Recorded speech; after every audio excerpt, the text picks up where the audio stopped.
रामकृष्ण हरी मित्रांनो, आपल्या व्हिडिओमध्ये तुमच्या सर्वांचे मनापासून स्वागत आहे. तर मित्रांनो, म्हणतात रोजच काय पाहुणीला जातोय, पण काय विषय होता आपल्याकडे जो येडा चित्ता म्हणून बैल आलाय मुरकुटे पाटलांचा.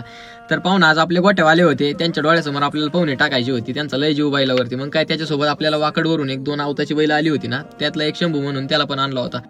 मग काय घेतला चित्ताला आतमध्ये, आणि चित्ताला फक्त बाह्यच धरू शकतो, बाकी सगळ्यांना चित्ता इतका मारतो की काय सांगायचंच नाही. एका कासऱ्यावर बाह्य घेऊन जातो. त्यामुळे बाह्या एकटाच गेला होता चित्ताला घेऊन. आणि मग काय चित्ताची पाहुणी मस्तपैकी चालू होती. बरेच दिवस त्याला पण पाहुणी नव्हती. अंग पूर्णपणे मोकळं झाला असं बैलाचं ओके मध्ये. प्रत्येक बैल मालकाने आपल्याकडे विश्वास ठेवून बैल दिलेला आहे. त्यांच्या इतका जीव आपण पण त्यांना लावतो. मुरकुटे पाटलांचा सगळ्यांमध्ये मी आजपर्यंत असा मालक बघितला की बैलावरती इतका जीव, त्यांना बैलाला बघितल्याशिवाय करमतच नाही. आठवड्यातून 2 वेळा ती 60 ते 70 किलोमीटर टू व्हीलर वर येतात. मग काय ओम पण आला होता त्यांच्यासोबत. मग त्यांनी मस्त चित्ताला धुवून घेतला, त्याची पाहुणी झाली. आणि हा आपल्याकडे आवताचा सांभाळा आला होता. याला कधी पाहुणी नाही ना आवत नाही काय माहितच नाही. धरणात गेल्यावर कसा उड्या आणतोय बघा. त्याला वाटतं त्याला बुडवायला चालवलाय, पण तो पहिल्यांदा गेला नाही. नंतर पोरांनी घेतला व्यवस्थित, आप्पानी बाईने त्याला पण पाहुणी टाकली. मित्रांनो, या बैलाला इतका अवघडलेला बैल होता, लंगत होता अक्षरशः. त्याला आपण 3-4 मिनिटाचे आहे ना 2-3 वेळा आपण पाहुणी टाकली. तर त्या पाहुणी टाकल्यानंतर बैल अक्षरशः मोकळा झाला आणि लंगायचा सुद्धा बंद झाला. चालताना व्हिडिओ तुम्हाला आता व्हिडिओमध्ये दिसेलच.